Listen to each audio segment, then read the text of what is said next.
판사님 출신인데 어떻게 좀 한 말씀 해주십시오. 너무 열받잖아요. 이놈들 처벌을 왜 이렇게 판사님들이. 국회에서 안 만들어놔서 그런 거지. 판사님. 아니 왜 팀장님은 왜 나오는 거예요 여기서 지금.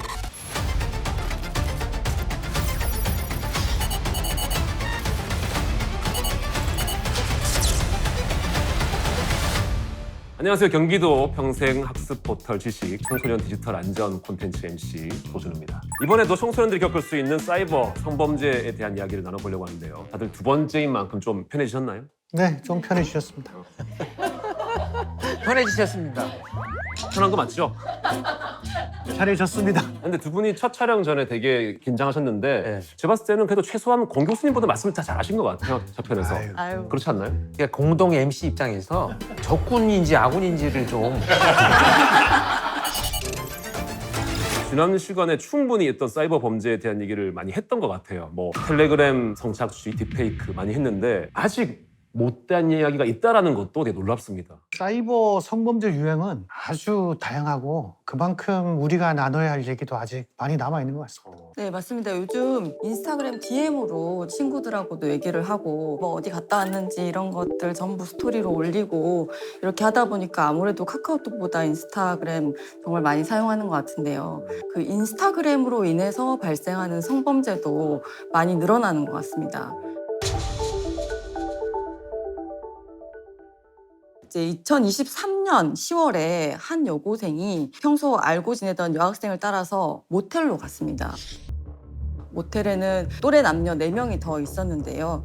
이제 거기서 들어가자마자 휴대전화를 뺏기고 6시간 동안 감금된 채 구타와 성폭행을 당했던 사건이 있습니다.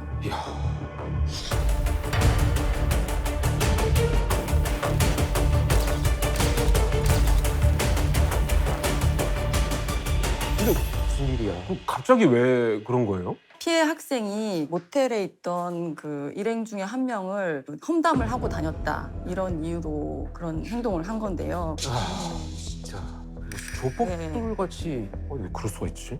한 발 더 나아가서 다른 아이 학생이 인스타그램 단체 통화 기능으로 그 성폭행 장면을 중계를 했습니다. 이야 이게 무슨 일이야. 그건 너무 심하다. 아니 근데 그 영상 통화를 보는 애들은 누굽니까? 그 가해자들하고 평소에 알고 있던 그 3명의 청소년 학생들하고 또 한 명은 성인이 있었습니다. 야 진짜 미치네. 다 아는 사람들이었던 예, 거예요? 아는 사람들이었습니다. 아니 이걸 뭐 신고를 하거나 끊거나 이러지 않고 계속 보고 있었다는 거잖아요. 예, 그 가해 시청자들 중에 내가 돈을 줄 테니까 이제 어떤 이런 행위도 해봐라 이렇게까지 와, 이 새끼 돈 아픈 새끼네, 지시도 이거. 했습니다. 어떻게 그럴 수가 있지?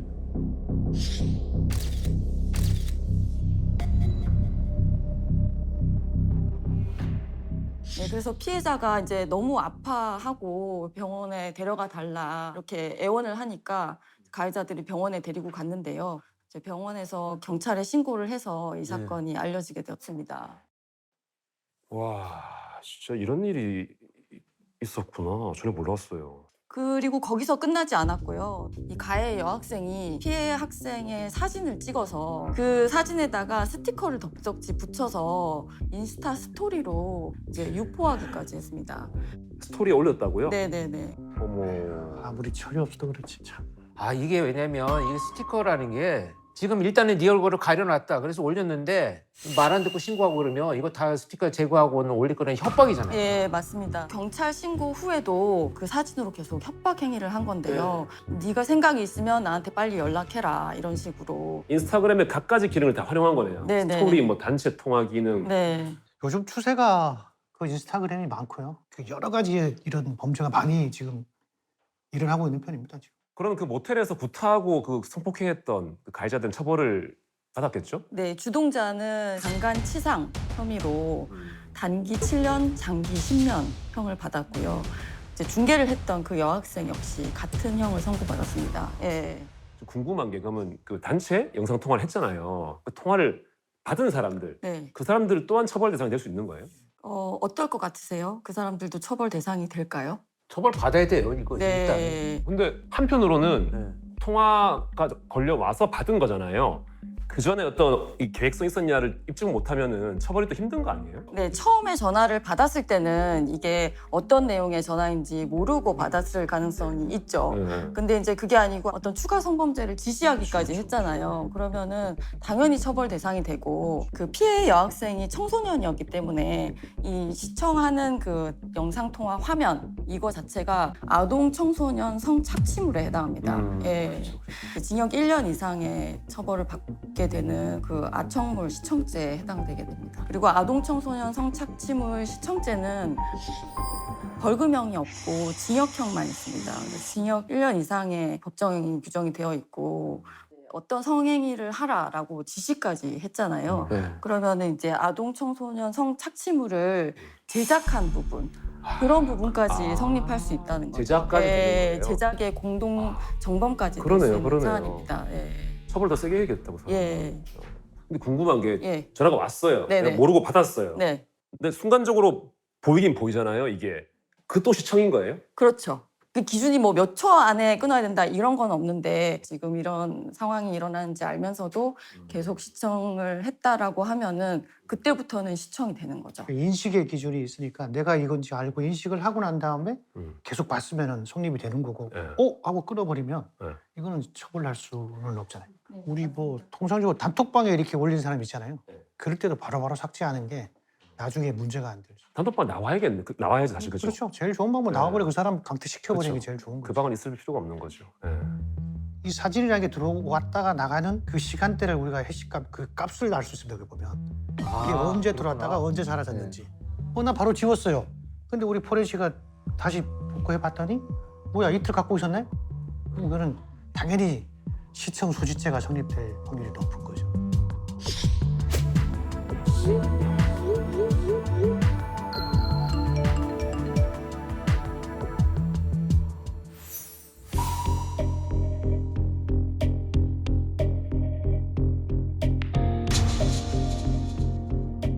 근데 이 스토리에 불법적인 사진이나 영상이 올라왔다고 치면 뭐 저는 제 의도와 관계없이 그 스토리를 보게 되잖아요. 네네. 뭔지 모르고 누르는 거니까. 네. 근데 이것도 처벌 대상이 될 수 있는 거예요? 맞습니다. 이 부분이 되게 애매한 부분인데요. 어떻게 생각하세요? 처벌해야 될까요? 아니면 처벌? 야, 근데 이거는 처벌이 불가능할 것 같아요. 스토리를 내가 알고 보는 게 아니라 내가 권현웅 교수님 스토리 올라왔는데 눌렀어요. 근데 교수님이 본인의 약간 내가 보기 싫은 어떤 본인의 어떤 모습을 올렸단 말이에요.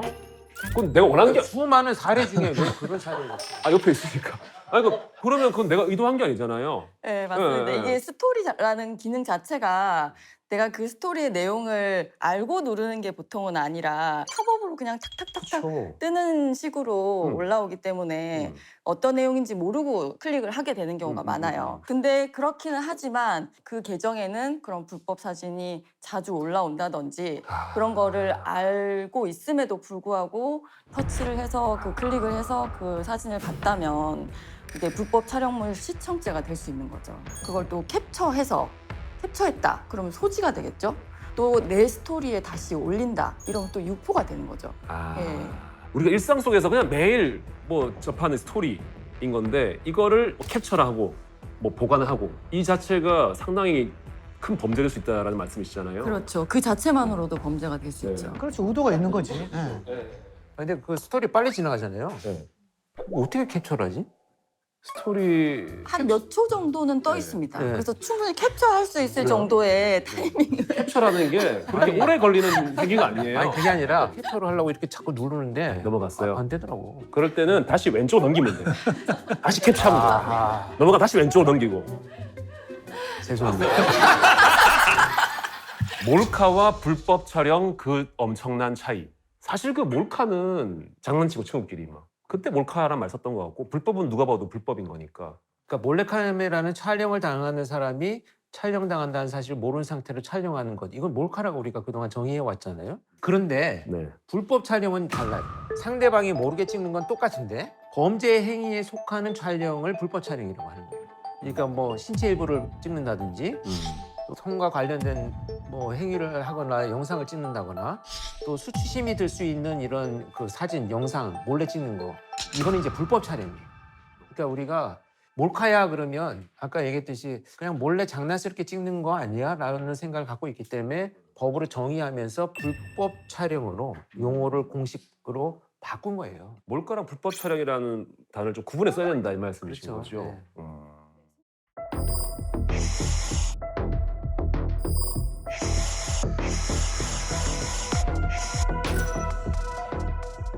어떤 게 불법 촬영에 해당되는지 이게 헷갈리는 경우가 좀 많습니다. 네, 그래서 제가 막간을 이용해서 그 불법 촬영물에 해당되는지 퀴즈를 한번 내보도록 하겠습니다. 한번 오, 맞춰보시죠. 예. 퀴즈 좋습니다. 퀴즈 좋아하시나요? 네, 좋아요, 좋아요. 네. 1번. 그 친구가 교실에서 체육복 갈아입는 영상을 동영상으로 찍었습니다. 에이, 이건 뭐 이건 너무 100%. 쉽죠? 그거는 뭐 무조건 불법. 근데 예. 예를 들어서 체육복 예. 갈아입고 있어요. 예. 안에 뭐 내복을 입고 있다. 예를 들어서 예. 신체가 노출되지 않았다. 예. 그러더라도 불법. 그래도 불법 영상에 해당할 수 있습니다. 피해자 입장에서는 성적 수치심을 느낄 수 있거든요. 행위 자체를 찍은 거니까. 네네네. 1단계라서 좀 쉬운 문제를 제가 드린 네. 거고요. 2번. 친구가 화장실 그 칸 있잖아요. 칸막이. 그 칸에 들어가는 모습까지 뒷모습을 따라가면서 찍었어요. 이건 어떨까요? 따라갔어요. 야, 이건 약간 세모. 왜 세모예요? 100%예요? 왜냐면은 뒤를 따라가면서 찍었다면서요. 나라도 세모라 그래야 될 거 아니야. MC 역할에 충실한 거죠 지금. 국내 1호 프로파일러가 아니라 MC로서 세모. 오케이. 그 화장실 칸에 들어가는 거는 어떤 좀 되게 사적인 그렇죠. 어떤 행동을 하러 가는 네. 건데 그걸 찍은 것 자체는 불법인 것 같아요. 오, 피디님. 네, 맞습니다. 피디님 맞습니다. 이제 내밀한 공간에 따라 들어가서 찍으려고 한다는 것 자체만으로. 예전에 팔레스 하나 보면 이쁜 뭐 여자가 있어서 엉덩이 부분만 좀 클로즈업해서 이렇게 따라가면서 찍은 거 이거에 대해서 문제가 됐었는데 특정 부위 약간 따라다니면서 찍은 그런 부분은 성립이 된다고 그렇죠. 판단을. 그거는 명백하게 의도가 있잖아요. 이것도 마찬가지. 이것도 뭐 그냥 전체 화면을 그냥 다 나오게 이걸 탈의실 나오게 찍었다는 문제가 아니라 따라다니면서 찍었다는 거는 충분히 성적 의도가 있다고 보고 성적 수치심을 느꼈다고 봐야 되니까.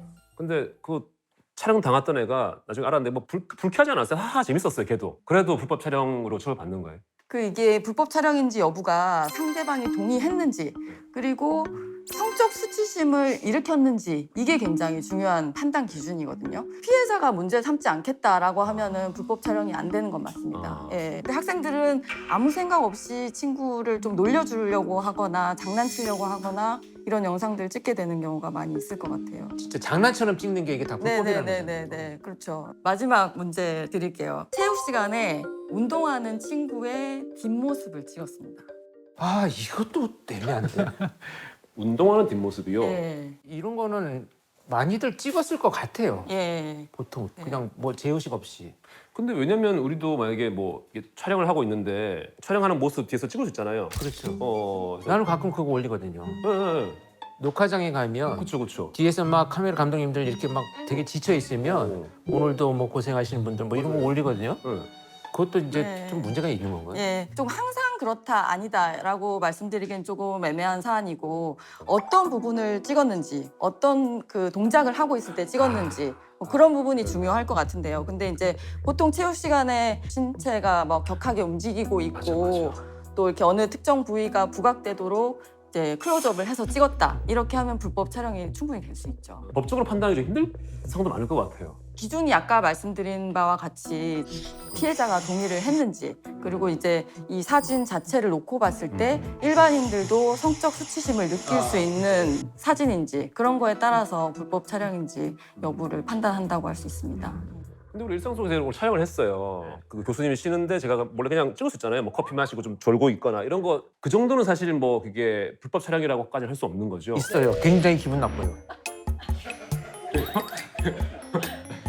근데 그 많은 사진 중에 졸고 있고 뭐 동의가 없으면 불법 촬영이라고 했잖아요, 제가. 예. 근데 이게 다 동의 얻을 수 없잖아요. 사실 내가 어떻게 동의를 다 얻어요, 그거를. 당사자가 수치심을 느낄 만큼 그 피해가 존재하는지가 제일 중요한 거고 이런 범죄가 되는 기준은 피해자에게 있는 거고.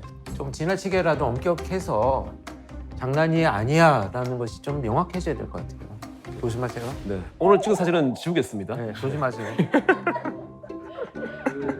사실 불법 촬영 범죄라는 게 뭐 과거부터 좀 있어 왔던 어떤 범죄 유형인 네, 네. 거잖아요.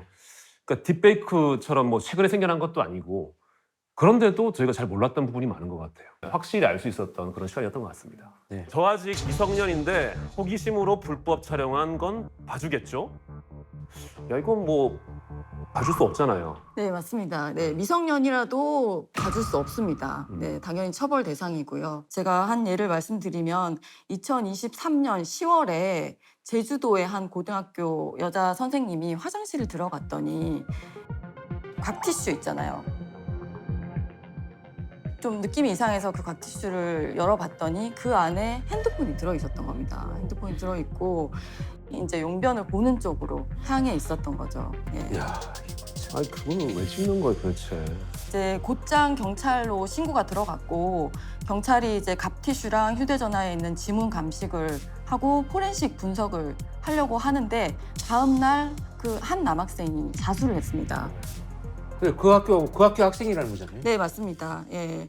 2023년 9월 중순부터 10월 중순까지 한 달 동안 계속 촬영을 했다고 합니다. 핸드폰으로요? 예. 아니 근데 핸드폰은 자기가 계속 갖고 다닐 텐데. 근데 이제 거기 설치했다가 또 가져갔다가 설치했다가 가져갔다가 이런 식으로. 아니 그렇게 수고롭게 범죄를 저지른 거예요? 와, 이해할 수가 없다. 그리고 이 학생 그 학교 화장실에서만 범죄를 한 게 아니라 자기 아버지가 운영하는 식당이 있었는데요. 식당 화장실에서도 불법 촬영을 계속 했습니다. 그러니까 이 성범죄는 반드시 여죄가 있다니까. 네. 아니 아버지가 운영하는 식당에서? 예. 그렇게 확인된 사진 속에서 피해자만 200명이 넘었습니다. 와, 호기심이 아니네. 네, 성범죄는. 치료받아요. 병이야 병. 그럼 처벌을 어떻게 받았을까요? 자수를 하긴 했지만 그 사진들을 자기가 갖고만 있었던 게 아니라 유포까지 했습니다. 에이.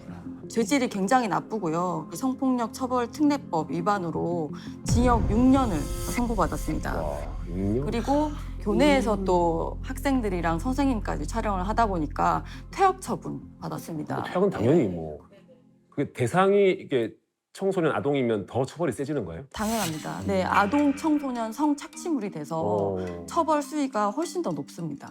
예. 이거 최고로 가는 건 무기징역까지도 갈 수 있습니다. 우리 그래요? 법령에 지금.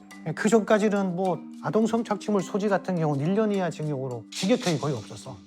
아무리 많은 소지하고 있는데도 잡아 구속하려 그래도 할 수가 없는 거예요. 1년 이하 징역이다 보니까. 근데 그 이후로 이제 법이 현실에 아직까지 조금 더 강화돼야 되지만 그래도 지금 현실에 맞게 강화된. 그러니까 꼭 일이 나야지 이게 그 전에 좀 했어야 그게 되는데. 너무 문제. 네. 근데 판사님, 변호사님 판사님 출신인데 어떻게 좀 한 말씀 해주십시오. 너무 열받잖아요 지금. 네, 이 보는 것만으로도 범죄에 해당한다, 심각한 범죄에 해당한다라는 거를 아니 그게 아니고요. 왜 갑자기 화가 났어요? 이놈들 처벌을 왜 이렇게 판사님들이 짧게 하냐 이 말이지. 알지 그 법은 국회에서 안 만들어놔서 그런 거지 판사님은 처벌 줄 법이 아니 왜 없으니까. 팀장님은 왜 나오는 거예요 여기서 지금? 국회 가서 시위라도 하시는지. 죄송합니다. 갑자기 열받았습니다. 이 성폭법에 대한 그 처벌 수위 이것도 굉장히 많이 높아졌습니다. 특히 아동 청소년 성착취물 그리고 불법 촬영 성폭법 요거는 거의 벌금형 나오는 경우가 잘 없습니다. 징역형이 거의 나온다고 보셔야 됩니다. 징역형도 이제 좀 집행유예가 줄었으면 좋겠어요. 예. 일단은. 근데 이제 초범이고 또 뭐 나이가 어리고 이런 경우에 또 이렇게 약하게 처벌되는 경우가 있는데 그것도 좀 옛날 말인 것 같아요. 최근에는 정말 처벌 수위가 강해졌죠. 그래서 더더욱 몰카란 말을 쓰면 안 될 것 같아요. 네. 불법 촬영이라고 해야지 이 잘못된 일은 정확히 인식할 수 있으니까. 예. 그러니까 이 부모들도 가해자의 부모들 애가 뭐 그 사춘기 시기에 뭐 궁금하고 호기심에 한번 해봤지 이런 생각을 가지면 절대 안 돼요. 치료적 개입하고 경찰에 이걸 알려서 피해 회복이 되도록 해주는 것이 부모가 할 일이다 이렇게 보여집니다.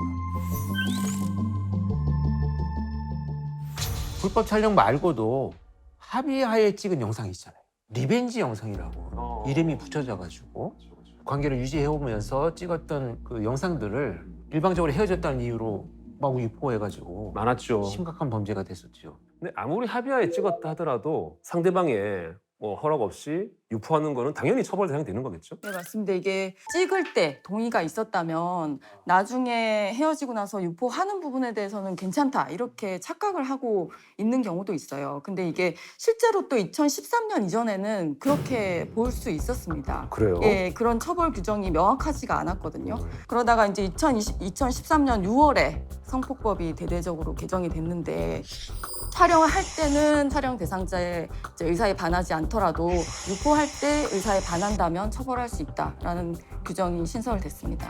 당연한 건데 그게 참 사실 누가 동의하겠어요. 네. 청소년의 경우에도 해당이 되는 거예요? 청소년의 경우에는 이거 좀 찍어줄래? 라고 하잖아요. 그럼 이제 그 청소년이 알겠어요 하고 찍어서 보내줬어요. 피해자가 동의를 했지만 그래도 아동 청소년 성착취물 제작죄에 해당될 수 있습니다. 예. 아청물 같은 경우는 피해자 동의 여부가 상관이 없이 아청물이 당연히 되는 그렇죠. 거죠. 네, 네. 맞습니다. 저 어린 청소년들 상품권 보내줄 테니까 찍어서 보내줘. 아 맞아요. 네. 그런 경우들이 많아요. 같은 청소년끼리도 뭐 네 거 보내줄게, 내 거 보내줄게 이렇게 영상 찍어서 서로 주면 이게 사라지는 게 아니에요. 그렇죠. 언젠가 어느 공간에 또 띄울 수가 그런 거 절대로 조심해야 되고. 요즘 바바리맨의 소식지. 바바리맨 하면 그 옛날에 여중 여고 앞에서 이렇게 바바리 입고 알몸으로 나타나서 막 네. 짠 이거잖아요. 네. 최근에 저는 바바리맨이란 단어 자체를 좀 못 들어본 것 같거든요. 요즘은 이 바바리맨이 온라인상에 출몰 하고 있다고 합니다. 아 저는 진짜 놀랐어요. 이 바바리맨이라고 하는 사실 이게 성범죄의 유형인데 아주 이상심리여가지고 제가 현직에서 프로파일링할 때 굉장히 많은 연구를 했던 범죄자들인데 이게 온라인상에 출연을 한다는 거잖아요. 온라인 한번 추측해 볼까요? 온라인 나타났다. 온라인은 어떻게 나타나죠? 아 혹시 그런 거 아니에요? 스토리 올리는 거예요. 자기 바바리 하고 있는 거를. 그 정도 되면 그냥 바보라고 생각해요. 바바리가. 자기 인스타에 예, 제가 설명을 드리면 2020년에 광주의 한 고등학교에서 온라인 수업을 하고 있었다고 합니다. 네, 근데 이제 한 학생이 이제 발표를 하겠다 손을 든 거죠. 그럼 이제 선생님이 내가 발표해라 이렇게 해서 화면에 이제 크게 띄워주잖아요. 그 상태에서 당사자가 갑자기 자기의 그 중요 부위를 어머. 노출을 한 거예요. 예. 당시에 그 장면을 시청한 학생들이 280명이었습니다. 진짜 이거 갑자기 수업 듣다가 뭔 일이야. 무슨 진짜 웬 이거는- 날벼락입니까, 진짜. 예. 그 수업 받던 학생이잖아요. 예, 근데 이제 다행히 그 수업했던 학생은 아니고 그 이제 URL 주소를 이제 단톡방에서 어떻게 알아낸 아, 이 네, 정도면 사람이 좀- 이제 침투를 한 거예요. 예. 그러니까 근데 그 수업을 듣고 있던 학생들은 순간에 어떻게 피할 수 있는 방법이 없잖아요. 그러니까. 당연히 수업을 하고 있던 중인데 아니 이렇게 되면 이거 그 온라인 수업 듣다가 트라우마 생긴다니까요. 당연하지. 뭐가 갑자기 확 화면이 바뀌어서 뭐가 나올지 모르잖아요. 당시에 보면 코로나로 화상 수업 많이 했었잖아요 그때. 지금 줌 바밍이라고 화상회 플랫폼을 할 때 줌이라고 하잖아요. 폭격을 뜻하는 단어 바밍을 더해서 바밍. 화상 수업이랑 화상 회의 때 침입해서 이제 방해하는 행위를 뭐 줌 바밍이라고 이렇게. 별게 다 나오네.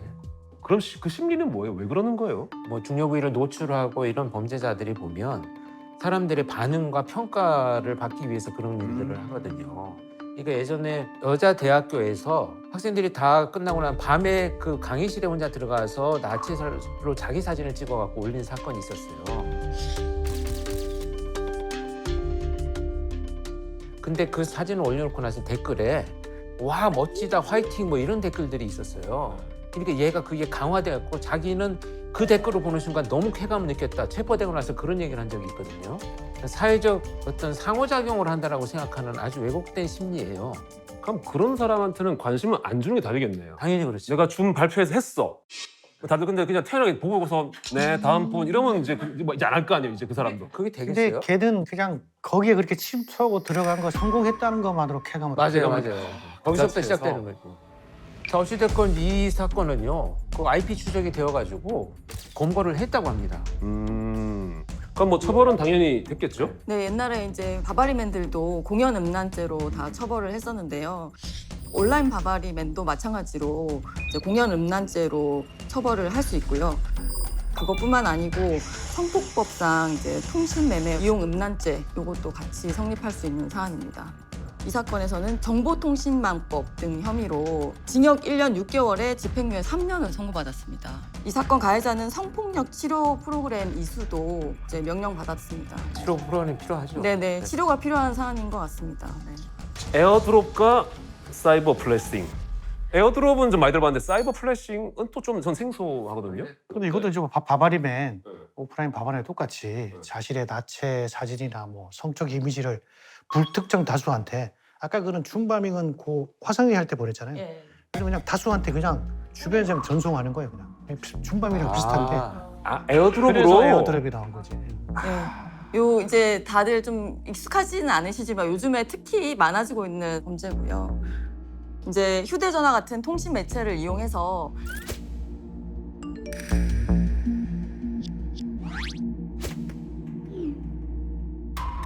성적 촬영물을 일방적으로 유포하는 그런 범죄를 가리키는 말입니다. 이런 범죄가 이제 최근에 급증했는데요. 통계를 보면 2018년에 약 250명이었다가 2023년에 500명으로 5년 만에 2배가 늘어났습니다. 피해자가요? 네네네. 에어드롭을 이렇게 쓴다는 건 좀 상상을 못 해봤거든요. 그 전파를 하는 방식들이 굉장히 빨리빨리 진화되고 있는 것 같아요. 그러니까 이게 새로운 어떤 기술이 나오면 그걸 계속 범죄에 접목하는 애들이 나오는 것 같아요. 아, 그런 것 같아요. 그럼 저 같은 아이폰 유저들은 속수무책으로 당할 수밖에 없는 거예요? 그 예방법은 있죠. 예방법은 뭐 주변의 대중교통을 이용한다거나 아니면 뭐 불특정 다수 그 대중들이 많이 모이는 공간 이런 데서는 에어드랍 키는 꺼놓는 게 가장 좋은 거고. 그다음에 콘텐츠를 주고받을 수 있는 대상, 서로 연락처 뭐 이렇게 하는 사람들만 설정만 내놓으면 되지. 굳이 그게 다 공개할 필요는 없을 것 같습니다. 제가 모르는 사람에게 에어드롭 받을 일은 없으니까 그 정도라도 해놓는 게 낫겠네요. 본인이 원하지 않은 상태에서 그냥 우연히 일방적으로 받은 거라도 자기 핸드폰에 그걸 소지하고 있으면 소지죄로 또 처벌될 수도 있고 맞아요. 하니까. 그럴 수도 있겠네요. 예, 그런 이제 다른 범죄를 나도 모르게 저지르게 되는 경우가 생길 수 있으니까. 어쨌든 뭐 새로운 어떤 이런 기술이 나왔을 때 우리가 막 재밌게 써보는 것도 중요하지만 잘 알고 쓰는 게 되게 중요하다라는 생각이 들어요. 그죠? 마지막으로 다들 청소년 분들한테 사이버 성범죄와 관련해서 꼭 당부하고 싶은 말씀이 있다면 한 가지씩 좀 말씀해 주실까요? 이제 오늘 얘기를 나눠보니까 이 사이버 성범죄라는 게 처음에는 내가 피해자였다가 이제 자기도 모르게 가해자가 되는 경우가 많이 생기니까 이제 어떤 유형의 사이버 범죄가 있는지 어떤 상황이 됐을 때 내가 어떻게 대처해야 되는지 미리 알고 대처를 한다면 자기도 모르게 가해자가 되는 상황을 좀 피할 수 있지 않을까라고 생각합니다. 네. 피해자분들 절대로 뭐 부끄러워하거나 자괴감에 빠지거나 두려워하거나 겁먹지 마세요. 겁먹고 두려워해야 될 애는 가해자지 피해자가 아니에요. 자꾸 숨어들지 말고 당당하게 나서서